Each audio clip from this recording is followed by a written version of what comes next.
You know that moment when you realize your peaceful suburban life is about to become a war zone?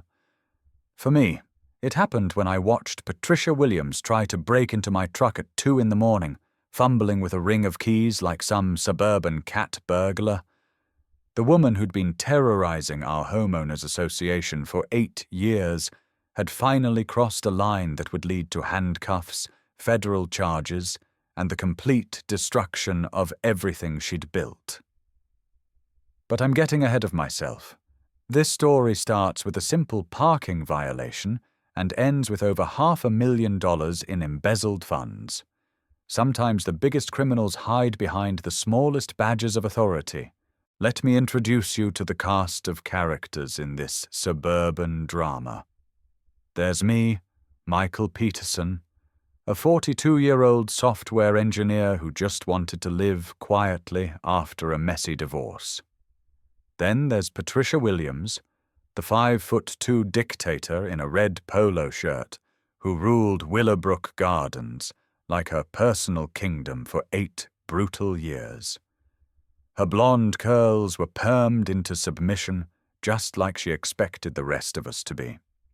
Supporting players included Margaret Taylor, a 70-year-old retired CPA whose quiet bookkeeping would ultimately expose Patricia's crimes, and dozens of neighbors who'd been living in fear, paying inflated fees, and following ridiculous rules because they thought they had no choice. What none of us realized was that we were all victims in an elaborate embezzlement scheme disguised as community management. A year has passed since Patricia Williams vanished from Willowbrook Gardens, and honestly, you'd think she never existed. The woman who ruled our homeowners association with an iron fist for 8 long years just disappeared into whatever circle of HOA hell she's probably managing right now.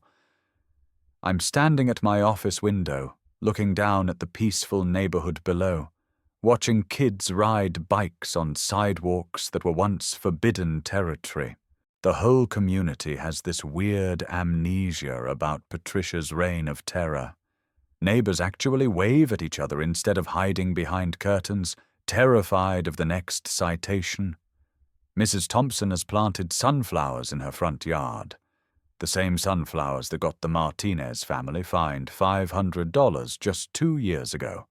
It's like watching a town slowly wake up from a nightmare, except most people don't want to remember what they dreamed about. But today, something changed everything. I was cleaning out my old files when I found a yellowed envelope I'd somehow missed all these months. Inside was a complaint letter from old Mr. Johnson. He passed away 6 months ago, addressed to the city council just 2 weeks before he died. One line made my blood run cold. Patricia Williams isn't just violating HOA regulations. She's hiding something much bigger than any of us realized. Then, like some cosmic joke, 7-year-old Emma Patterson from down the street came running up to my front door. Her voice was full of that innocent curiosity that only kids possess. "Hey, Mr. Peterson, my mom says you're the one who made the mean lady go away. She says you fought her and won. Is that true? Did you really kill the HOA dragon?" I froze, my coffee mug halfway to my lips, realizing this little girl was closer to the truth than she knew. Standing there, looking at Emma's expectant face, I realized the story everyone thinks they know is just the surface. The real story, the one that started with a simple parking violation and ended with handcuffs and federal charges, that's something most people never heard. Maybe it's time I told the whole truth, from the very beginning. From the day I thought the worst thing that could happen was a $50 fine for parking my truck in the wrong spot. 15 months ago, I was just Michael Peterson, a 42-year-old software engineer who worked from home and wanted nothing more than peace and quiet after a messy divorce. I'd moved to Willowbrook Gardens because the online reviews mentioned well-maintained community standards and active neighborhood involvement. What they didn't mention was Patricia Williams, the suburban tyrant who ran the place like her personal kingdom. My first real encounter with Patricia happened on a Saturday morning in September. I was unloading boxes from my Ford F-150 in front of my garage, just trying to get the last of my belongings settled into my new life. The truck was parked in my own driveway, mind you, not blocking anyone or causing any problems.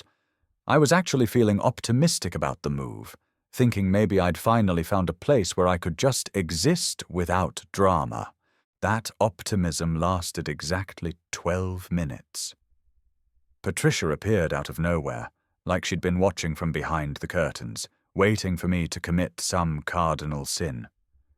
She was wearing that signature red polo shirt with HOA embroidered in white letters across the chest, and her blonde hair was permed into these tight, unnatural curls that somehow made her look both older and more aggressive than her actual age. She had a digital camera in one hand and a clipboard in the other, like she was conducting some kind of official investigation. "Mr. Michael Peterson, correct?" she said, not waiting for an answer. Her voice had that peculiar quality of someone who'd grown accustomed to being obeyed without question. "I'm Patricia Williams, president of the Willowbrook Gardens Homeowners Association. Your vehicle is in violation of Article 4, Section 7, Subsection 3 of our community guidelines." I looked around, genuinely confused, because my truck was literally sitting in my own driveway. "I'm sorry, what violation exactly?" I asked, trying to keep my voice friendly and reasonable. Patricia pointed to a small company logo on my passenger door, barely 3 inches wide, that I'd completely forgotten to remove after leaving my previous job 6 months earlier. "Commercial vehicles are prohibited on community roadways and driveways," she announced with the authority of someone reading a death sentence, snapping photos like she was documenting a crime scene. "That's a $200 fine, payable within 72 hours, or we'll begin lien proceedings against your property." The whole interaction felt surreal, like I'd accidentally wandered onto the set of some dystopian television show where parking violations were treated like federal crimes.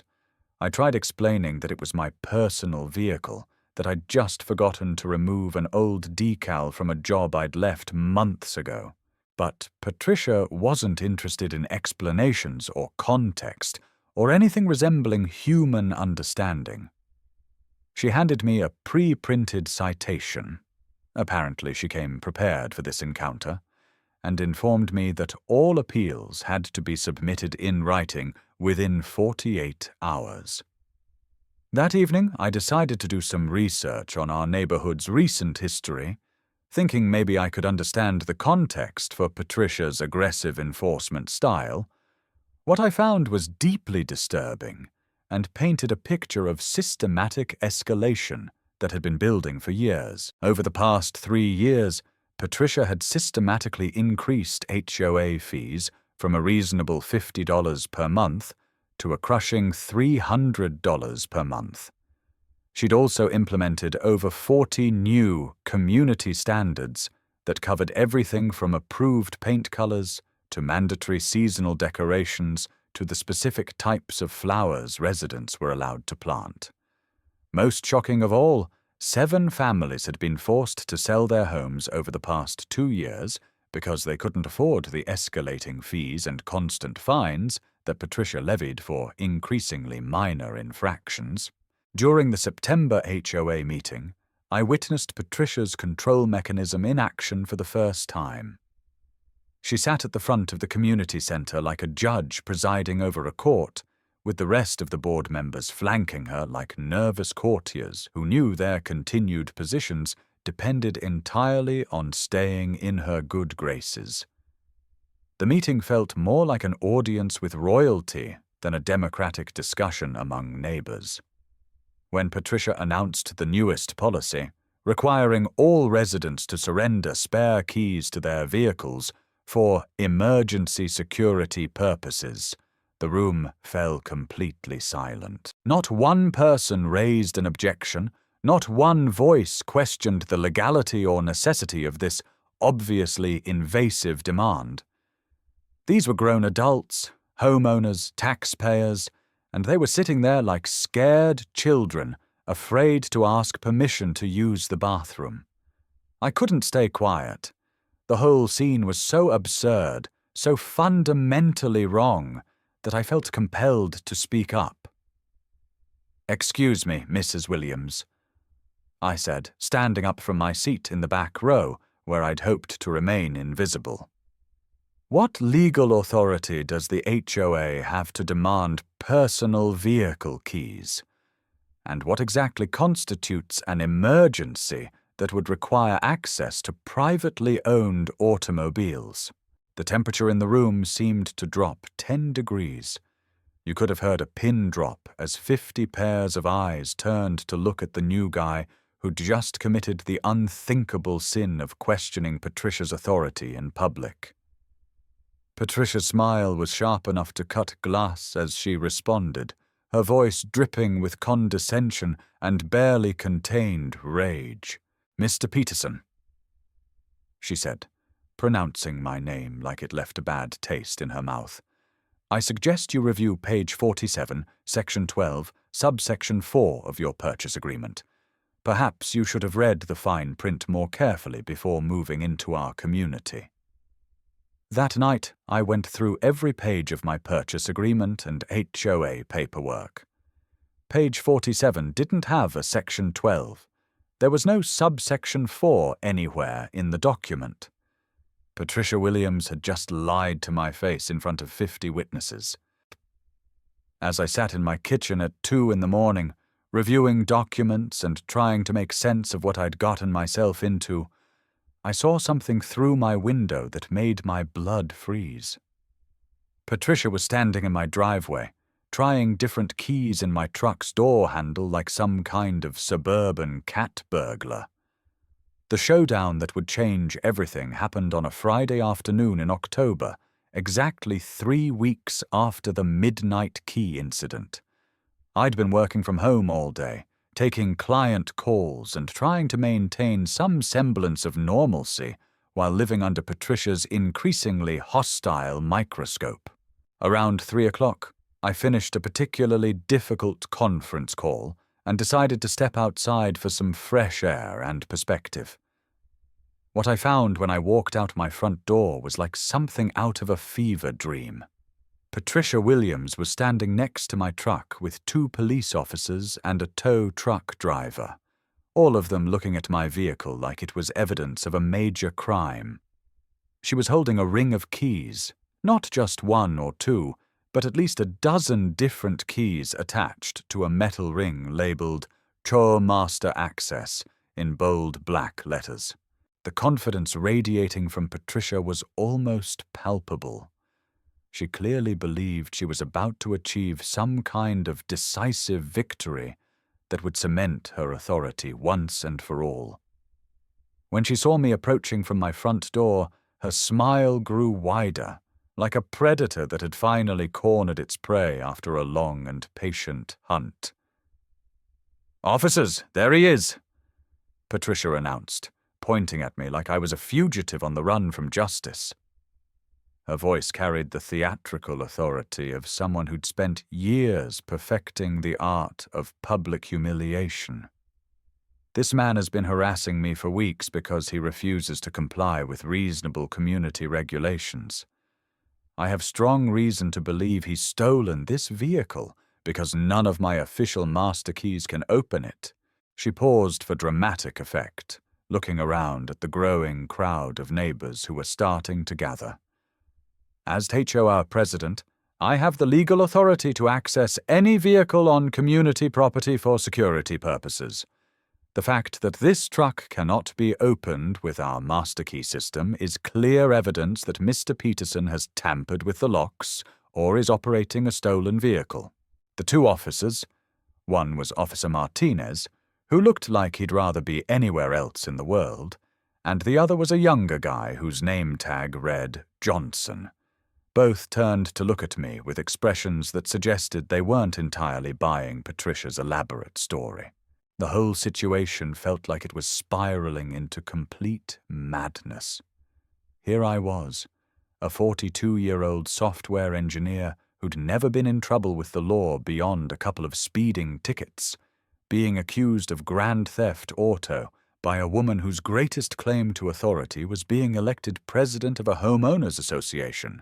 "Officers," I said, trying to keep my voice calm and reasonable despite the surreal nature of the situation. "This is my truck. I purchased it in March for 2019 from Davidson Ford here in town. I have all the paperwork inside if you'd like to see the registration, title, and insurance documents." My hands were shaking slightly, not from guilt, but from the sheer absurdity of having to defend my ownership of my own vehicle in my own driveway. Patricia immediately interjected, her voice rising to a near shriek that could probably be heard 3 blocks away. "He's lying! If it's really his vehicle, why can't my master keys open it? These keys work on every other vehicle in the community. I demand you search him for weapons. He's been threatening me and stalking me for weeks. He's dangerous." That's when things got truly surreal and frightening. Officer Martinez actually asked me to step back and raise my hands while he called in my license plate number for verification. For 15 agonizing minutes, I stood in my own driveway with my hands in the air like a common criminal while neighbors started gathering to watch the spectacle unfold. Patricia kept up a steady stream of commentary during the wait, telling anyone who would listen that she'd been monitoring suspicious activity around my property for weeks.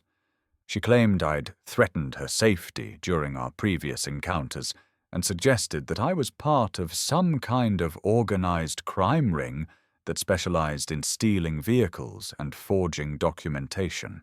This was exactly the kind of public spectacle that Patricia thrived on, humiliation designed to reinforce her power and discourage anyone else from challenging her authority. She understood that most people would do anything to avoid being the center of this kind of negative attention, and she'd weaponized that fear to maintain control over an entire community for 8 long years. When Officer Martinez finally got off his radio, his expression had completely changed from skeptical interest to professional concern. "Ma'am," he said, his voice taking on a more official and somewhat stern tone, "this vehicle is registered to Michael Peterson and has been since March 26, 2019. Can you explain to me why you believe you have the legal authority to possess master keys for privately owned vehicles?" Patricia's confident demeanor flickered for just a moment before she doubled down on her story with even more dramatic flair. "As HOA president, I have emergency access rights to all community property and vehicles parked on community roads," she insisted. But her voice had lost some of its earlier certainty and was starting to take on a slightly desperate edge. Officer Martinez wasn't buying it. "Ma'am, unless you can show me specific legal documentation granting you access to private vehicles, I'm going to need to ask you to explain how you obtained these keys and why you were attempting to enter Mr. Peterson's truck without his permission. This could constitute attempted vehicle break-in, which is a serious criminal offense."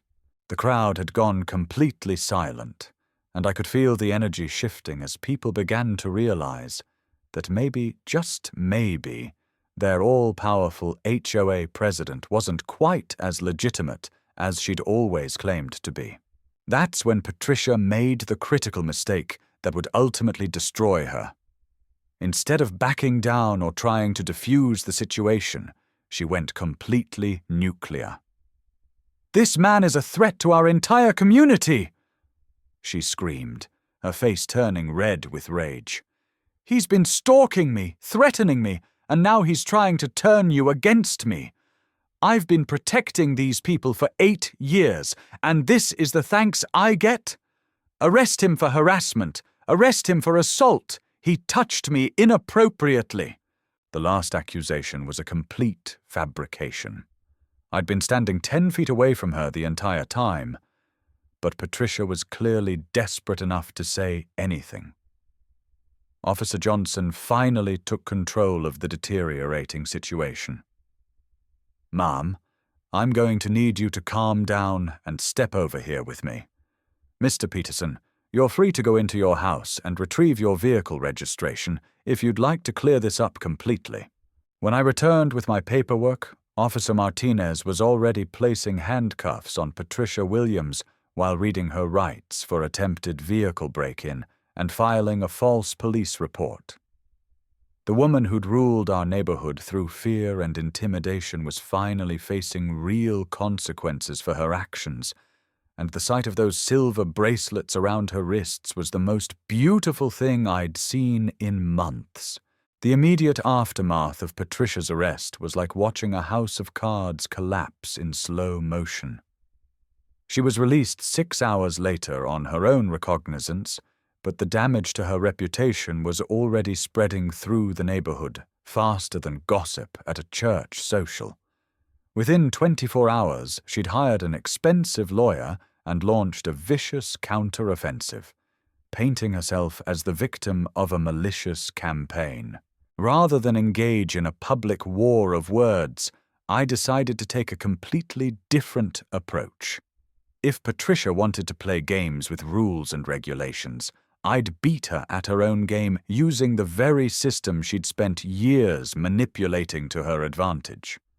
The first step was understanding exactly how deep her corruption ran, and for that, I needed inside information. That help came from Margaret Taylor, a quiet woman in her 70s who knocked on my door 3 days after the arrest, carrying a banker's box that would change everything.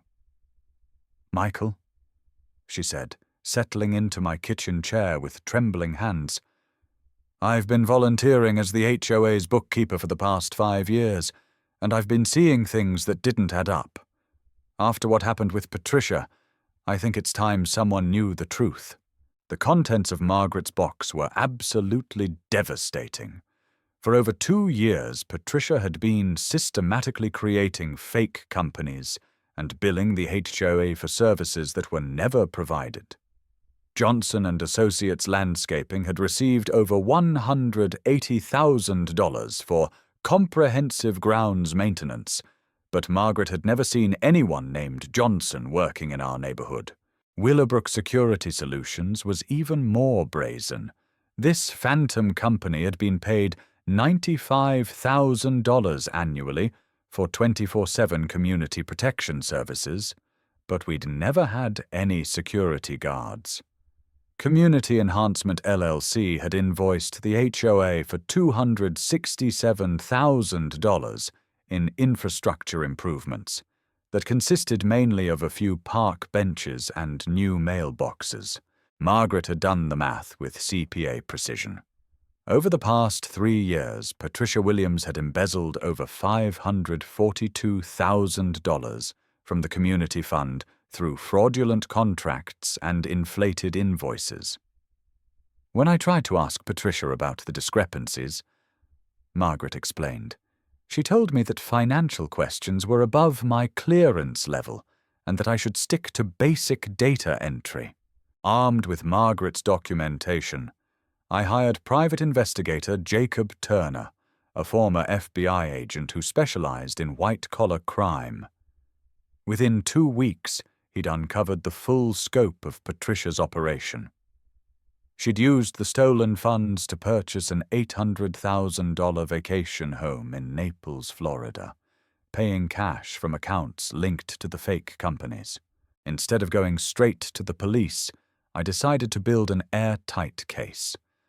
I contacted the IRS Criminal Investigation Division, the State Attorney General's Office, and the FBI's White-Collar Crime Unit, providing each agency with comprehensive documentation of Patricia's embezzlement scheme. The psychological warfare began when I started attending every HOA meeting with carefully prepared questions about finances. "Patricia," I'd say with perfect innocence, "I notice our landscaping costs have increased by 400%. Could you provide invoices showing exactly what services Johnson & Associates has performed?" Each question was designed to make Patricia squirm while appearing completely reasonable to other residents. Patricia's response was to escalate her harassment campaign against me to absurd levels. She issued citations for increasingly ridiculous violations. My mailbox was supposedly 3 inches too far from the curb, my grass was allegedly non-compliant, and she claimed my outdoor light fixture was creating a public nuisance. The fines totaled over $1,200, but every citation was actually strengthening the case against her. The breakthrough came when I received an email from marcus.johnson.contractor@gmail.com. "Mr. Peterson, I'm Marcus Johnson, the actual owner of Johnson & Associates Landscaping. Patricia Williams has been using my company name and forged contracts to steal money from your HOA. I have all the evidence you need to prove she's been running a fraud operation. We need to meet." This was the smoking gun I'd been waiting for. Definitive proof that Patricia had been running a sophisticated criminal enterprise involving identity theft, forgery, and systematic embezzlement on a breathtaking scale. 2 weeks later, I walked into the November HOA meeting carrying white roses and wearing my most apologetic expression. The transformation was so complete that several neighbors did literal double takes, clearly wondering if I'd suffered some kind of breakdown. Patricia was already seated at her usual position of power, and I could see suspicion in her eyes as I approached the microphone. "Good evening, everyone, and especially you, Mrs. Williams," I began, my voice humble and contrite. "I've spent a lot of time reflecting on the events of the past few months, and I owe this community a sincere apology. I let my emotions get the better of me, and I created unnecessary conflict when I should have been working within the established system to address my concerns." The stunned silence in the room was almost comical. People were literally leaning forward in their chairs, trying to process this complete reversal from the man who'd been publicly challenging Patricia's authority for months. I handed Patricia the white roses and continued my performance. "Patricia, you've dedicated years of your life to keeping our neighborhood safe and well-maintained. I'd like to request permission to volunteer for the HOA in whatever capacity you think would be most helpful." Patricia's suspicious expression gradually gave way to pure triumph. Over the following weeks, I threw myself into the role of reformed troublemaker with Academy Award-worthy dedication. I paid all my outstanding fines without complaint, volunteered for community events, and even wrote a letter to the neighborhood newsletter praising Patricia's visionary leadership. The key to my strategy was gaining access to information that had previously been off-limits. As a volunteer, I was invited to board meetings, given access to filing cabinets, and eventually trusted with administrative tasks that put me in direct contact with HOA financial records. Patricia was so pleased with my transformation that she began treating me like a potential protégé. During one of our weekly coffee meetings, Patricia revealed the true scope of her ambitions. "You know, Michael," she said, "running an HOA is really about understanding basic human psychology. Most people actually want to be told what to do, they just don't want to admit it. Give them clear rules to follow and meaningful consequences for breaking those rules, and they'll actually be grateful for the structure." The conversation took an even more revealing turn when Patricia began discussing her consulting work with other HOAs throughout the region. "I've been helping communities across 3 counties implement more effective management strategies," she explained with obvious pride. "With the right leadership, an HOA can be quite profitable. I mean, quite effective at maintaining property values. That slip of the tongue confirmed what I'd begun to suspect. Patricia wasn't just embezzling from Willowbrook Gardens. She was running a consulting business that helped other HOA presidents implement similar fraud schemes throughout the region. My breakthrough moment came when Patricia invited me to help with sensitive financial planning for the upcoming fiscal year. She led me into her home office and began showing me the real financial structure of our HOA. "This is the official account that residents see," she explained, pointing to a statement showing $53,000.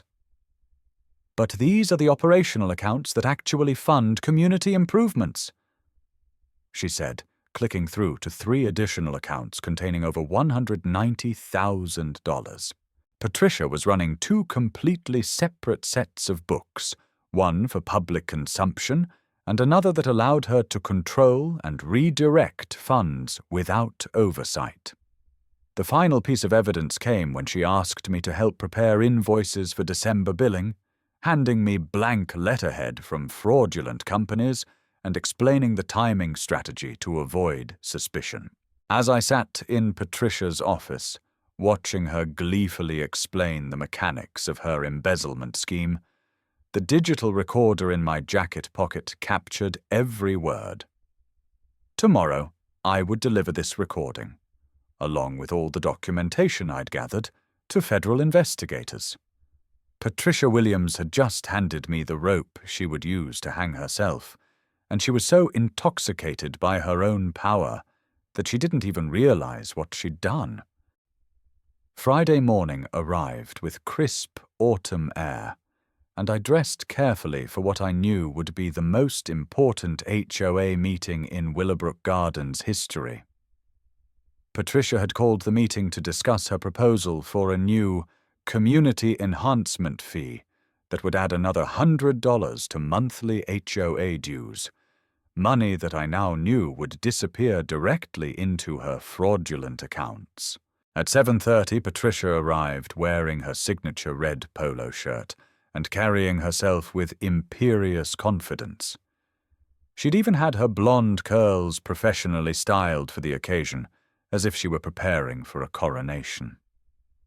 As residents filed in, Patricia greeted each one with practiced charm, asking about family members and commenting on lawn improvements with the perfect blend of authority and fake warmth. "Good morning, everyone," Patricia called the meeting to order at exactly 8 o'clock. "I'm so excited to discuss some wonderful new opportunities for our community's continued growth and improvement. Property values in Willowbrook Gardens have increased by 18% over the past 3 years, thanks to our unwavering commitment to maintaining the highest possible standards." At 8:15 exactly, the main door opened with a bang. A group of serious-looking people in dark business suits walked purposefully into the room, their badges and official demeanor immediately changing the atmosphere from routine community meeting to federal law enforcement operation. Agent Sarah Cooper from the FBI led the procession, followed by Detective Rodriguez from the County Financial Crimes Unit, an IRS investigator, and a reporter from Channel 7 with her cameraman. The temperature seemed to drop 20 degrees as residents turned to stare, their expressions shifting from confusion to alarm to dawning understanding. Patricia's reaction was immediate and telling. Her face went pale beneath her makeup, and her hands began to shake as she gripped the podium. The confident smile that had been her trademark for 8 years vanished completely. "Excuse me," she said, her voice losing all confidence. "This is a private meeting for residents only. You have no right to be here." Agent Cooper stepped forward with calm professionalism, producing her badge and a folded warrant. "Mrs. Patricia Williams, I'm Agent Cooper with the Federal Bureau of Investigation. We have warrants for your arrest and for the search of these premises. You need to step away from the podium immediately." The words "warrant for your arrest" echoed through the community center like thunder. Residents who'd been settling in for routine business suddenly found themselves witnesses to a federal investigation. Detective Rodriguez began reading Patricia her Miranda rights, while Agent Cooper addressed the stunned crowd.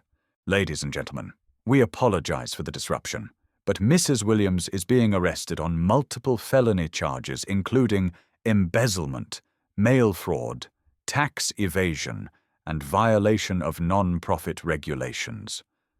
Our investigation has uncovered evidence that she systematically stole over $542,000 from your community fund through fraudulent contracts and false billing practices." The explosion of voices was unlike anything I'd ever heard.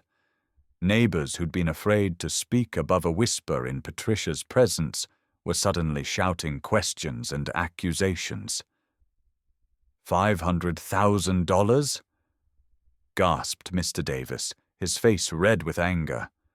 "That's our money. Money we scraped together to pay those damn fees." Mrs. Franklin was crying openly. "I took out a second mortgage to pay HOA fees last year. I almost lost my house because of her." As handcuffs clicked around Patricia's wrists, she finally lost the composure she'd maintained for 8 years of authoritarian rule. "This is all his fault!" she screamed, pointing at me. "Michael Peterson orchestrated this entire thing. He's been harassing me for months, trying to destroy everything I've built. I dedicated my life to these people, and this is how they repay me?" Agent Cooper produced a tablet and played an excerpt from my recorded conversation with Patricia. Her own voice filled the center with crystal clarity. "The key is to keep the amounts reasonable and vary the timing so nothing looks suspicious. $20,000 for landscaping in January, $15,000 for security in March. It all adds up. But no single charge is large enough to trigger questions." The room fell silent as residents heard their trusted HOA president casually explaining how to steal their money. As Patricia was escorted out in handcuffs, she made one final desperate attempt at maintaining her victim narrative. "Without proper leadership, this community will fall apart. Property values will plummet. You need someone who understands how to maintain order." But her words rang hollow in the face of overwhelming evidence. The residents she'd terrorized simply watched in stunned silence as their former dictator was placed in a police car, a red polo shirt visible through the rear window as the vehicle drove away forever. The aftermath was swift and comprehensive. The FBI seized all HOA records, froze fraudulent accounts, and began asset recovery that would eventually return most stolen money to the community fund. Within 48 hours, the state appointed a temporary administrator while residents organized new elections. Patricia Williams was ultimately sentenced to 8 years in federal prison and ordered to pay $1.2 million in restitution. 6 months later, as I sat in my backyard enjoying a quiet Sunday morning, I reflected on the strange journey that had brought our community to this point. Willowbrook Gardens was finally free from Patricia's oppressive rule, but the psychological scars would take years to heal. Neighbors were still learning how to speak up in meetings, how to question authority, how to trust their own judgment. But there was one final twist that continues to haunt me. Hidden in Patricia's safe, investigators found a USB drive labeled Insurance Policy, containing correspondence with 6 other HOA presidents in neighboring communities. Each was using variations of the same embezzlement scheme, creating fake companies to systematically rob their residents. Patricia wasn't just a small-time crook. She was part of a regional network stealing millions from suburban communities. That USB drive sits in an evidence locker, part of an ongoing federal investigation still making arrests. Sometimes I wonder how many other Patricia Williams are out there, hiding behind community service while robbing their neighbors. How many residents struggle with inflated fees, never knowing their money funds someone else's luxury lifestyle? I never wanted to become a warrior against suburban corruption. I just wanted to live peacefully without being harassed by petty tyrants. But sometimes, when systems become so corrupted that ordinary people have no voice, someone has to stand up and fight back. The only thing necessary for evil to triumph is for good people to do nothing. I'm just grateful I decided to do something before it was too late, not just for myself, but for an entire community that deserved so much better.